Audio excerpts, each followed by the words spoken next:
Hi and welcome to my fifth video in the series, and this one is looking at genetic crosses. So in this video we're going to be looking at a genetic cross looking at earlobe attachment, which is leading on from the previous video. And in this case we're looking at a mother with this genotype, and a genotype is the genetic makeup of an organism. So the mother has one dominant allele and one recessive, and the father has one dominant and one recessive. And both of them have this phenotype unattached. What this means is the dominant allele must be the unattached allele. So the big E represents the unattached and the small e represents the attached earlobe. Now there's a specific name for this type of genotype where the two alleles are different, and that's referred to as heterozygous. Hetero meaning different. If the two alleles were the same, if they were small e, then that would be referred to as homozygous. Also the same as if they were uppercase E, uppercase E. So heterozygous meaning different, homozygous meaning the same. Now the father's genotype is big E, small e. That means that in his sperm he only carries one of these alleles. That's very important. The gametes or sex cells, they only carry half the genetic information. So they only carry one allele for, in this case, earlobe attachment. And the father's sperm can either have the allele for unattached, or it can have the allele for attached. The same is true with the mother. And you'll notice these have been represented on this diagram. These are the sperm, obviously, with the tail, and these are the eggs.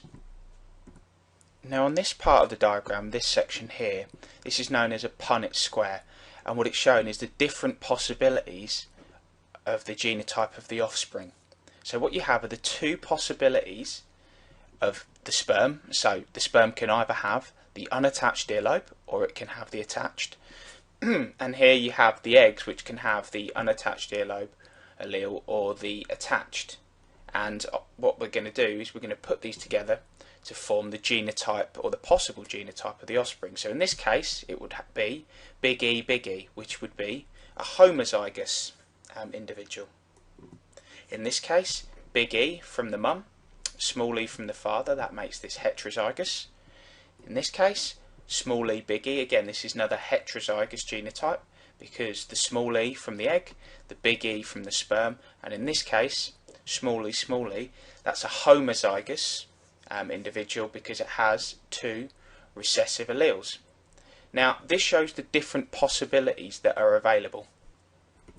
Possibilities is a really key term here because by chance you would expect the offspring between these two individuals, you would expect a 1 in 4 chance for them to have this genotype, a 1 in 2 chance to have these two genotypes, and a 1 in 4 chance to have these genotypes. So on the face of it you would say it's unlikely, or it's less likely, that these two individuals would have a child that has an attached earlobe. But obviously there's a 1 in 4 chance of that. The overwhelming outcome should be the fact that the child should have an unattached earlobe, because in 3 of the 4 cases that's what the genotype indicates. But this doesn't mean to say that if these individuals had 3 kids that they couldn't all have attached earlobes. I mean, it would be unlikely. The first kid having that genotype would be 1 in 4, the second would be 1 in 4, and the third would be 1 in 4. So there'd be a 1 in 64 chance. It is possible, but it's unlikely.